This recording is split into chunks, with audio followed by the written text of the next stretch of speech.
જો તમે અમને ધારાસભ્ય તરીકે પૂરી માહિતી ન આપતા હોય તો તમે આમ પ્રજાનું કામ તો શું કરવાના છો? મારો એ રોડ છે એ રોડનું કહું છું ને કે આ રોડ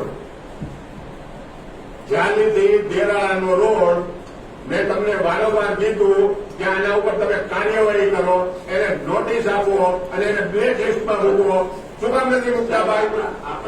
નબળું કામ કર્યું હોય તો તમે શું કામ એને બ્લેક લિસ્ટમાં નથી મૂકતા? અને તમે ન મૂકી શકતા તમારા ઉપર તમારે રજૂઆત કરવી પડે, તમે તમારો પત્ર લખવો પડે.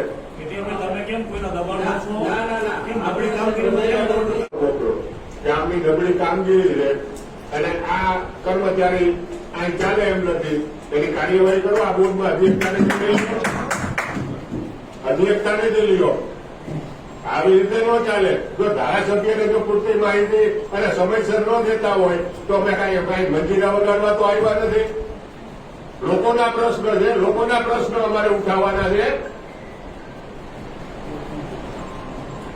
તમે હંમેશા કર્મચારી ગણ સમજી લેજો કે તમે પ્રજાના સેવક છો. પ્રજાનો જે ટેક્સ આવે છે એ ટેક્સના સરકારમાં પૈસા ભરે છે અને એ પૈસા તમને ચૂકવવામાં આવે છે.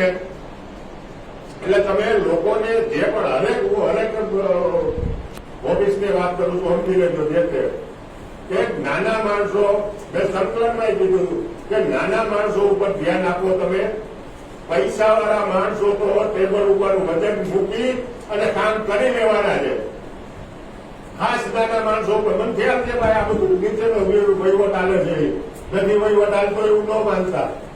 અને બધી ખબર છે નબળા કામ શું કામ થાય છે. અને નબળા કામ અમે તમને 6 મહિના સુધી કહી કે આ રોડ નબળો થયો છે, એના ઉપર તમે કાર્યવાહી કરો. જયારે દેરાળાનો રોડ તમને કીધું હતું 6 મહિને એ રોડ કર્યો. ધારો કે એની સમય લિમિટ પૂરી થઈ ગઈ પછી તમે એના ઉપર શું કાર્યવાહી કરવાના છો? એ સીસી રોડમાં કઈ જગ્યાએ પહોંચ્યું છે, સરકારશ્રીમાં છે, તમારી પાસે છે, એ માહિતી તમે ક્યારે આપતા નથી. સરકાર માલ વાપરો છે કે નહીં અને નિયમ મુજબ માલ વાપરો હોય ને ભાઈ કોઈ કઈ ન થાય. મારી વાત સાંભળો. મારી નગરપાલિકામાં મેં આરસીસી જે રોડ કર્યા છે એ રોડ 1 ઘન ફૂટ કોઈ પણ તાકાતવાળો માણસ 1 કલાકમાં 1 ઘન ફૂટ તોડી દે એટલે એનું 10 લાખ રૂપિયા ઇનામ આપવાનો.